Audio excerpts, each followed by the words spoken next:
अस्सलाम वालेकुम everyone. In this video we will talk about breast cancer. सही, breast cancer क्या है? इट इज़ एपिडेमियोलॉजी की बात करें तो it is most common cancer among females, और इवन फीमेल्स के अंदर सबसे ज़्यादा कॉमन कॉज ऑफ डेथ भी ब्रेस्ट कैंसर है। तो इसका मतलब है कि हमें विजिलेंट रहना चाहिए, जल्दी से इसकी डायग्नोसिस करना चाहिए, और स्क्रीनिंग इसकी बहुत इंपॉर्टेंट है ब्रेस्ट कैंसर की। आफ्टर 40 हर फीमेल के लिए रिकमेंडेड है कि वो ब्रेस्ट कैंसर की स्क्रीनिंग कराए। अगर रिस्क फैक्टर ज़्यादा हैं तो यंगर एज में भी स्क्रीनिंग करानी चाहिए।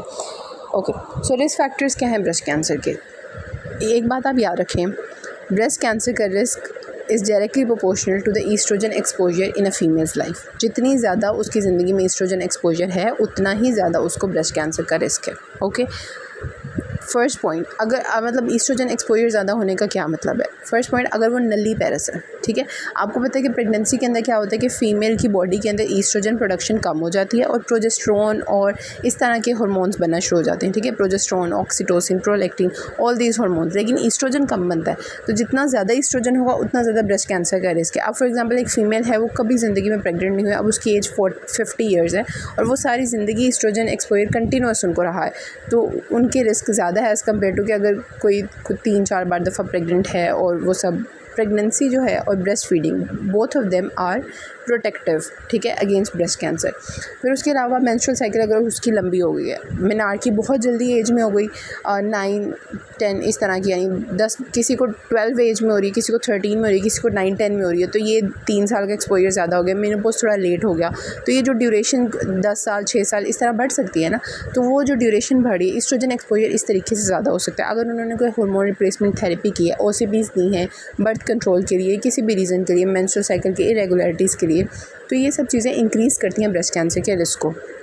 उधर बेले के अंदर ये लाइन लिखी हुई है कि OCPs का जो रिस्क है उससे ज़्यादा उसके बेनिफिट्स आउटवे करते हैं, इसीलिए स्टिल अभी OCPs बहुत कॉमनली रिकमेंडेड की जाती हैं, बिकॉज उनका फ़ायदा भी बहुत ज़्यादा हो जाता है, तो इसलिए वो रेकमेंड करते हैं लोग। तो जनरली आपसे अगर कोई risk factors for breast cancer पूछे तो आपने कहना है कि the risk factor is directly proportional to the oestrogen exposure. First risk factor is nulliparity, no pregnancy throughout the life. फिर उसके बाद है अर्ली मेनोपॉज है, अर्ली मेनार्की है, ये ऑन कर लेते हैं हम, यस। सो नली पैरस है, अर्ली मेनार्की है, लेट मेनोपॉज है, मेंस्ट्रुअल साइकिल उसके थोड़ा लंबा पीरियड हो गया, HRT OCPs हैं। तो ये तो आपको रिस्क फैक्टर स्पेसिफिक बता दिए। फिर बाकी जो जनरल रिस्क फैक्टर हैं, जैसे कि हर कैंसर में होते हैं, फैमिली हिस्ट्री होगी, ज़्यादा एज होगी तो उतना ही ज़्यादा रिस्क होगा। Diet, high alcohol intake is directly proportional to the increase risk of breast cancer. अगर कोई उसकी बॉडी को रेडिएशन एक्सपोजर है, बहुत ज़्यादा रेडिएशन किसी भी वजह से उसकी बॉडी के अंदर गई हैं, तो ये सारी चीज़ें risk factors of breast cancer के अंदर आती हैं। इसके अंदर ये वाली बात आपने याद रखनी है कि pregnancy and breast feeding are protective against breast cancer. कैसे प्रोटेक्टिव हैं? क्योंकि ड्यूरिंग प्रेगनेंसी और ब्रेस्ट फीडिंग फीमेल के अंदर ईस्ट्रोजन का लेवल कम होगा, दूसरे हार्मोन ज़्यादा होंगे, तो इस तरह से वो प्रोटेक्टिव हैं। इटियोलॉजी क्या है कि इटियोलॉजी में फैमिली हिस्ट्री की हम इतनी ज़्यादा बात करते हैं, बट 90% केसेस में ब्रेस्ट कैंसर स्पोरेडिक होता है, ठीक है। ये फेमिलियल इस सेंस में नहीं है कि मदर से जीन्स ट्रांसफ़र और स्पोरेडिक होता है। Family history is important but it is sporadic.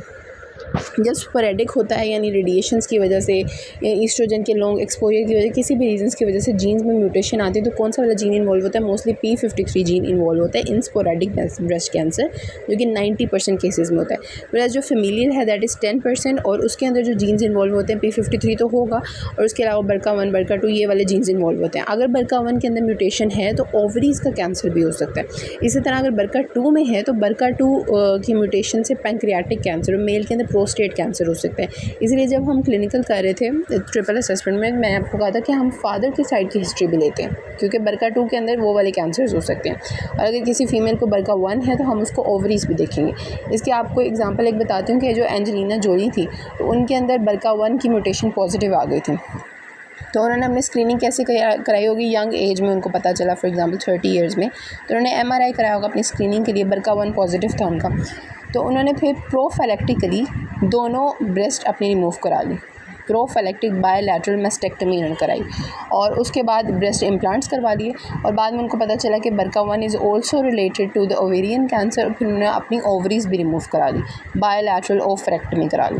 तो ये सब कुछ कराने के बाद उनको कैंसर नहीं हुआ, क्योंकि जब सब कुछ निकाल दिया। तो ये इन सारी चीज़ों की इंपॉर्टेंस होती है कि प्रोफाइलेक्टिकली रिमूव करके इम्प्लांट्स कर लिए तो कैंसर प्रिवेंट हो गया, जो कि डेथ और बहुत ज़्यादा एक मिजरेबल सिचुएशन इंसान की ज़िंदगी में ले आता है।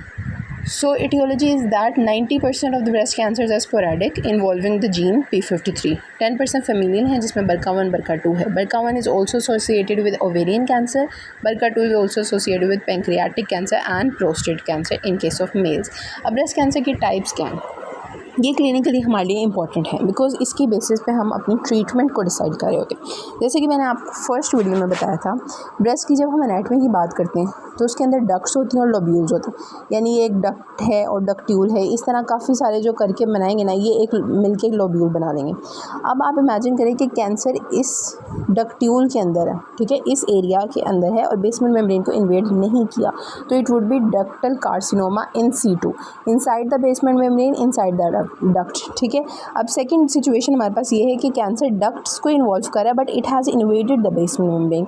यानी यहाँ पर 2 लेयर्स ऑफ एपिथेलियम होती हैं, एक मायो एपिथेलियम होती है और उसके ऊपर कलमना एपिथेलियम होती है, और कैंसर यहाँ से इन्वेड करके बेसमेंट मेम्ब्रेन से निकल के इधर आ गया ल्यूमेन के अंदर. तो इसको हम क्या कहेंगे? Invasive ductal carcinoma. फर्स्ट है DCIS होता है डक्टल कार्सिनोमा इन सीटू. अगला है IDC, इन्वेसिव डक्टल कार्सिनोमा. और जो मेजॉरिटी ऑफ ब्रेस्ट कैंसर्स होते हैं, अगर हिस्टोपैथोलॉजी से अगर हम बताएं तो they are invasive ductal carcinoma. इसके अलावा अगर पूरा लोब्यूल इन्वॉल्व हो रहा है कैंसर के अंदर तो that would be lobular carcinoma in situ. ठीक है. और वो इन्वेड कर गया है तो इन्वेसिव लोब्यूलर कार्सिनोमा. इन चारों के अंदर से जो सबसे कॉमन है मैंने आपको बताया IDC, इन्वेसिव डक्टल कार्सिनोमा. लेकिन अब जो रीसेंट क्लासिफिकेशन आई है, सबसे ज़्यादा रीसेंट, उन्होंने कहा हुआ है कि जो LCIS है ये कैंसरस नहीं होता, इसको हम बेनाइन की तरह ट्रीट करते हैं क्योंकि बेसमेंट मेम्ब्रेन के अंदर है, तो इसकी ट्रीटमेंट मतलब इसको TNM में हम इंक्लूड नहीं करते as cancerous. Ductal carcinoma in situ का एक और नाम है जिसे हम पेजर्स डिजीज़ भी कहते हैं. सही. अब यहाँ से रीड कर लेते हैं कि टाइप्स ऑफ कैंसर के अंदर एक नॉन इन्वेसिव है and one is invasive. Non invasive के अंदर इनको हम इन सीटू कहते हैं जिन्होंने बेसमेंट मेम्ब्रेन को क्रॉस नहीं किया. इसके अंदर आता है डक्टल एंड लोब्यूलर. डक्टल के अंदर है DCIS, ductal carcinoma in situ, Paget's disease भी कहेंगे, and lobular carcinoma in situ LCIS. और आगे बात लिखी हुई मैंने, according to the new guidelines LCIS को हम बेनाइन में डालते हैं, TNM में डालते ही नहीं है इसको. इन्वेसिव के फिर आगे डिफरेंट टाइप्स हैं. Most common is the ductal carcinoma.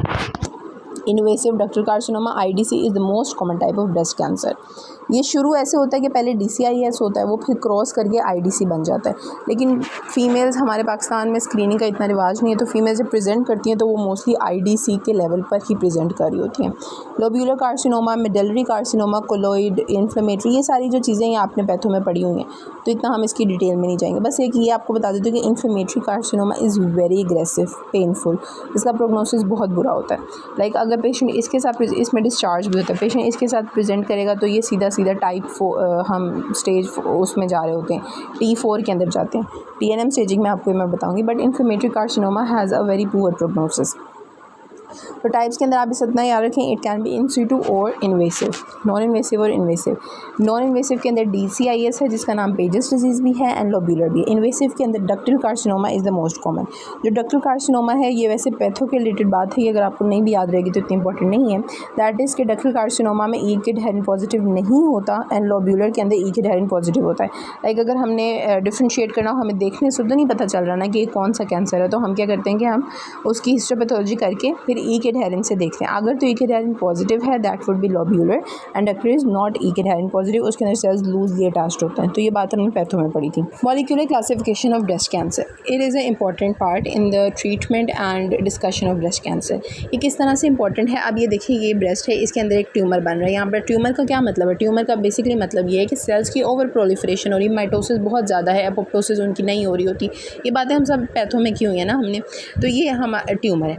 अब इस ट्यूमर के अंदर कोई ऐसा होगा ना कि सेल्स किस चीज़ को ओवर एक्सप्रेस करें, इतना ज़्यादा क्यों वो प्रोलिफरेट करें ना. तो हमने देखना है कि कुछ सेल्स ऐसे होते हैं जो ER/PR का ओवर एक्सप्रेशन करते हैं. ईस्ट्रोजन प्रोजेस्टेरोन रिसेप्टर्स जो होते हैं वो उनका ओवर एक्सप्रेशन कर रहे होते हैं. ईस्ट्रोजन प्रोजेस्टेरोन ग्रोथ रिसेप्टर्स है ना ब्रेस्ट के लिए, तो वो क्या करेंगे कि वो रिसेप्टर्स ओवर एक्सप्रेस करते हैं, जहाँ पर आके ईस्ट्रोजन अटैच करता रहता है और वो मज़ीद प्रोग्रेस कर रहा है, प्रोलिफरेट कर रहा है, ट्यूमर कर रहा है.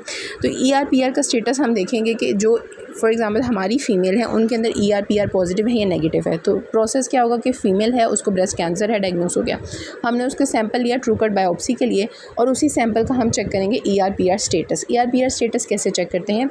ये सेल्स हैं, ठीक है, ERPR क्या है, ईस्ट्रोजन प्रोजेस्टेरोन रिसेप्टर्स। अब ईस्ट्रोजन प्रोजेस्टेरोन स्टीरॉयड हार्मोन्स हैं, तो इनके रिसेप्टर्स भी क्या होंगे, स्टीरॉयड रिसेप्टर्स। तो ये न्यूक्लियस के अंदर होंगे। स्टीरॉयड रिसेप्टर्स किधर होते हैं, न्यूक्लियस में, बिकॉज वो सेल मेम्ब्रेन सॉल्युबल होते हैं। तो न्यूक्लियस के अंदर ERPR के रिसेप्टर्स बहुत ज़्यादा पड़े हुए हैं, ठीक है। जहाँ ERPR के रिसेप्टर्स होंगे वहाँ पर जाके ईस्ट्रोजन वगैरह बाइंड करेंगे और उसकी वजह से सेल ओवर प्रोलिफरेट करेंगे, सेल्स ओवर प्रोलिफरेट करेंगे, ठीक है। तो ये हमने क्या किया कि सेल के न्यूक्लियस में हम देखना चाह रहे हैं कि इस फीमेल का ERPR स्टेटस कैसा है, ये पॉजिटिव है या नेगेटिव है, ओवर प्रोलिफरेशन हो रही है कि नहीं हो रही। तो उसको हम असेस करेंगे और अगर फीमेल ERPR पॉजिटिव होगी तो हम एंटी ईस्ट्रोजन उसको ड्रग्स देंगे। एंटी ईस्ट्रोजन ड्रग्स से ट्यूमर की प्रोलिफरेशन स्लो हो जाएगी। इसके अलावा एक और चीज़ है जिसका हम स्टेटस देखते हैं, दैट इज़ HER2/neu। HER2/neu किधर होता है, HER2/neu के जो रिसेप्टर्स होते हैं वो सेल मेम्ब्रेन पर होते हैं, ठीक है। तो सेल मेम्ब्रेन पे, तो फिर हम देख लेते हैं कि सेल मेम्ब्रेन पे over activity of this receptor अगर है तो हम HER2/neu के अगेंस्ट ड्रग्स बनाई गई हैं, वो आपको सारी ट्रीटमेंट में मैं बताऊँगी, तो वो हम दे देते हैं। तो मेन पॉइंट इज़ कि ERPR स्टेटस चेक करना इज़ वेरी इंपॉर्टेंट कि ब्रेस्ट कैंसर ERPR पॉजिटिव है या नहीं है, ब्रेस्ट कैंसर HER2 पॉजिटिव है, HER2/neu पॉजिटिव है या नहीं, ओवर एक्सप्रेशन ऑफ ERPR वगैरह है कि नहीं, ठीक है। तो ये वाली बात हमने देखनी होती है। Molecular classification of breast cancer के अंदर जीन एक्सप्रेशन प्रोफाइलिंग करते हैं, ठीक है। ये किस बेसिस पे होती है, on the basis of expression of growth receptors. कौन से ग्रोथ, ये तीनों जो हैं ERPR and HER2/neu, this 3 are growth receptors, ठीक है। जो ERPR है वो न्यूक्लियस में होते हैं और जो HER2/neu है वो सेल मेम्ब्रेन पे एक्सप्रेस करते हैं। ERPR receptors are steroid receptors, they are present inside the nucleus and HER2/neu is present on the cell membrane. हम देखते हैं जब सैंपल लेते हैं हमने लाजमी स्टेटस चेक करना होता है कि whether this female is having cancer, जो ERPR पॉजिटिव है या HER2 पॉजिटिव है या नेगेटिव है, क्योंकि उस पर ट्रीटमेंट बहुत ज़्यादा वेरी करेगी। और अगर ERPR पॉजिटिव है that's a good prognostic factor, ठीक है, क्योंकि उससे क्या करेंगे, हम उसको एंटी ईस्ट्रोजन ड्रग्स देंगे और ट्यूमर का प्रोग्रेशन थोड़ा स्लो हो जाएगा। इसके अलावा यहाँ पर एक और बात बता दूँ, अगर आपको MCQ आ जाए, ये सारी मैंने आपको बताई ना कि ग्रोथ रिसेप्टर्स हैं ERPR और HER2/neu, और इसके अकॉर्डिंग हम ट्रीटमेंट को मॉडिफाई करते हैं। लेकिन अगर आपको MCQ आ जाए what is the proliferative marker, ठीक है, what is the proliferative marker for breast cancer, तो उसमें आपने ERPR या HER2 नहीं लगाना, दैट इज़ KI67। अगर ब्रेस्ट कैंसर KI67 पॉजिटिव है तो ये हाई प्रोलिफरेटिव मार्कर है और इसका मतलब है कि बहुत ज़्यादा प्रोलिफरेट करा है, पुअर प्रोग्नोस्टिक फैक्टर है। तो ये सारी डिफरेंट चीज़ें हैं लेकिन MCQs के हिसाब से थोड़ा क्रिटिकल होती हैं, ठीक। सो ERPR रिसेप्टर स्टेटस देखना, HER2 रिसेप्टर स्टेटस देखना कि over amplification of those receptors हैं या नहीं है is very important. KI67 is a proliferative marker, it's just an MCQ, या मैंने यहाँ पे रेफरेंस के तौर पे लिखा था ताकि अगर हम ग्रोथ रिसेप्टर्स की बात करें तो आप ये कन्फ्यूज़ कर दें। The most important proliferative marker for breast cancer is KI67। अगर हम सिर्फ प्रोलिफरेशन देखना चाहते हैं तो हम KI67 को देखेंगे। अगर हम उसकी ग्रोथ देखना चाह रहे हैं कि किसकी बेसिस पे किसका ओवर एक्सप्रेशन हो रहा है, ट्रीटमेंट के हिसाब से हम देखना चाह रहे हैं, that would B ERPR receptors, सही। तो इस वीडियो के अंदर बेसिकली जनरल बातें कर रहे हैं जो स्पेसिफिक ब्रेस्ट कैंसर का टॉपिक है, जिसके अंदर हम क्लिनिकल फीचर्स की स्टार्ट करेंगे। ओके, तो अभी तक हमने ये बात की कि breast cancer is the most common cancer among females, इसके रिस्क फैक्टर्स क्या होते हैं, ठीक है, एटियोलॉजी क्या है, टाइप्स के बारे में मैंने आपको थोड़ा सा बताया और फिर मॉलिक्यूलर क्लासिफिकेशन के बारे में बताया। अब ब्रेस्ट कैंसर का स्प्रेड आपको बताती हूँ। कैंसर है तो इसका मोस्ट कॉमन स्प्रेड होगा लिम्फेटिक स्प्रेड। आपको पता है कि हम कितना ज़्यादा नोड्स पे स्ट्रेस देते हैं। एक्सिलरी नोड्स, 4 तरह के लिम्फ नोड्स हैं जहाँ से स्प्रेड होता है। Axillary nodes, this is the most common area जहाँ से कैंसर ने स्प्रेड करना है। एक्सिलरी नोड्स के डिफरेंट लेवल्स हैं, लेवल 1, लेवल 2, लेवल 3। वैसे तो जब हम एग्जामिनेशन करते हैं तो हम इस तरीके से करते हैं कि सेंट्रल, एंटीरियर, पोस्टीरियर, एपिकल, ये सारी हम क्लासिफिकेशन करते हैं। Where as according to surgery तो हम उसको डिवाइड करते हैं पेक्टोरालिस माइनर से। लेवल 1 पेक्टोरालिस माइनर के laterally, this is pect minor, तो पेक्ट माइनर से जो लैटरली होते हैं they are level 1, below the pectoralis minor level 2 होते हैं, and medial to the pectoralis minor these are level 3 axillary lymph nodes, ठीक है। तो इनको ये सर्जरी के हिसाब से इस तरीके से क्लासिफिकेशन होती है। एक्सिलरी नोड्स के बाद जो सेकंड ग्रुप ऑफ नोड्स हैं जहाँ पर कैंसर स्प्रेड कर सकता है, that are internal mammary nodes, ठीक है। ये दोनों ब्रेस्ट हैं तो इनके दरमियान में यहाँ पर इंटरनल मेमोरी नोड्स होते हैं। ये बहुत डीप डाउन होते हैं, आप पैल्पेट नहीं कर सकते, MRI पे दिखते हैं, वरना ये फील नहीं हो सकते। सुप्राक्लेविकुलर नोड्स, अब अगर एक्जिला में कैंसर चला गया तो वहाँ से कहाँ ड्रेन होना है, सुप्राक्लेविकुलर नोड्स में भी जा सकता है, इंफ्राक्लेविकुलर नोड्स में भी जा सकता है, ठीक है। तो ये आपने बात याद रखनी है। अब यहाँ पर ना एक इंपॉर्टेंट बात है, अक्सर का जब हम नोडल मेटास्टेसिस की बात करते हैं तो हम कह रहे हैं नोड्स में जा रहे हैं, लेकिन ये बात आप याद रखें कि अगर लेफ़्ट साइड का कैंसर है, ट्यूमर लेफ़्ट साइड पर है और आपको नोड्स पैल्पेट हो गए राइट साइड पर, tumour is on left side और राइट साइड का एक नोड भी पैल्पेट हो गया ना तो कहना है कि मेटास्टेटिक कैंसर है. Now this is not local. तो contralateral lymph node involvement is considered as metastasis. TNM जब करेंगे तो उसमें एक भी दूसरी साइड का लिम्फ नोड आ गया ना, that would be known as metastasis. वो लोकल डिजीज़ अब नहीं रही, ठीक है, वो एडवांस स्प्रेड हो चुकी है, उसकी मेटास्टेसिस स्टार्ट हो चुकी है. हिमेटोजेनस स्प्रेड भी हो सकता है. हिमेटोजेनस स्प्रेड के अंदर जो मोस्ट कॉमन साइट है वो बोन्स में होगी, ठीक है, उसके अलावा लंग्स और लिवर में जाएगा. बोन्स के अंदर LFTs याद कर लेना, लिवर फंक्शन टेस्ट LFTs अक्सर बोला जाता है. तो LFTs में क्या है, L for lumbar vertebra, F for femur and thoracic vertebra और रिब्स. तो सबसे कॉमन जगह लंबर वर्टिब्रा, इसलिए ब्रेस्ट कैंसर की जब हम स्टेजिंग वगैरह कर रहे होते हैं तो बोन स्कैन कराते हैं फीमेल का, क्योंकि उसके लंबर वर्टिब्रा में कैंसर स्प्रेड कर सकता है. सो LFTs क्या है, lumbar vertebra, femur and thoracic vertebra. और ये जो स्प्रेड होता है ये ऑस्टियोलिटिक लीजन्स के थ्रू होता है. प्रोस्टेट के अंदर ऑस्टियोप्रोटिक लीजन्स के थ्रू होता है. तो ये चीज़ें MCQs के अंदर आ सकती हैं. ब्रेस्ट कैंसर के क्लिनिकल फीचर्स भी आपको बता देती हूँ और अगली वीडियो में हम प्रॉपर्ली TNM स्टेजिंग को डिस्कस करेंगे, ठीक है. सो ये सारी वीडियो एक kind of introduction for breast cancer था. TNM स्टेजिंग को जो आपके पेपर में सवाल आने हैं, TNM स्टेजिंग, सर्जरीज, ट्रीटमेंट, वो हम नेक्स्ट वीडियो में देखेंगे, ठीक है. सो क्लिनिकल फीचर्स क्या है, एक लंप के साथ फीमेल प्रेजेंट करती है. Most of the time it is a painless lump, लेकिन स्किन के ऊपर फीचर्स हो सकते हैं, PUD ऑरेंज हो सकता है, डिस्चार्ज हो सकता है. तो इस तरह के क्लिनिकल फीचर्स होते हैं. डिम्पलिंग ऑफ स्किन, अगर मेटास्टेसिस हो गया, उसके लंबर वर्टिब्रा में चला गया, तो लंग्स में, लिवर में, कहीं पर भी चला गया, तो वो मेटास्टेसिस के सिम्टम्स हो सकते हैं. एक्सिडियल एडेनोपैथी हो सकती है, निपल रिट्रैक्शन, डिस्चार्ज. और यहाँ पर एक और MCQ बनता है कि मोस्ट कॉमन कौन सा क्वाड्रेंट इन्वॉल्व होता है. तो आपने याद रखना है कि ये दो ब्रेस्ट है ना, तो लेफ़्ट ब्रेस्ट का upper outer quadrant is the most common area जहाँ पे कैंसर इन्वॉल्वमेंट होता है, ठीक है. और ये आपको पहले बता चुकी हूँ, कैंसर डायग्नोस हो गया तो डायग्नोस करने के लिए investigation of choice to confirm the breast cancer is true cut biopsy. Investigation of choice, अब आपने कंफर्म कर लिया कैंसर है तो उसकी स्टेजिंग तो करनी है ना. तो स्टेजिंग के लिए जो बेस्ट इन्वेस्टिगेशन है that is PET CT scan. लेकिन अगर आप वो नहीं करा सकते तो CT कैप होता है. CT कैप के अंदर, कैप का मतलब होता है chest abdomen pelvis. CT cap, इसके अंदर क्या होता है, चेस्ट एब्डोमेन पेल्विस का हम CT स्कैन करा रहे होते हैं. अगर ये भी नहीं करा सकते तो chest x ray and abdomen pelvis का अल्ट्रासाउंड करा रहे हैं. तो इस वीडियो को यहाँ पे ख़त्म कर देती हूँ. बस एक जनरल रिवीजन करेंगे और फिर नेक्स्ट वीडियो में हम TNM स्टेजिंग को डिस्कस करेंगे. इसमें हमने बात की कि ब्रेस्ट कैंसर के risk factors, it is directly associated with the oestrogen exposure in a females life. Nulliparous female है, अर्ली मेनार्क है, लेट मेनोपॉज है, OCPs वगैरह लेती रही है, तो ये सब चीज़ें उसका रिस्क बढ़ाएंगी. पॉजिटिव फैमिली हिस्ट्री, अल्कोहल का इंटेक है, रेडिएशन एक्सपोजर है, एज है, ये सब चीज़ें risk of breast cancer increase करेंगे. उसके अलावा प्रेगनेंसी और जो ब्रेस्ट फीडिंग है दे आर प्रोटेक्टिव.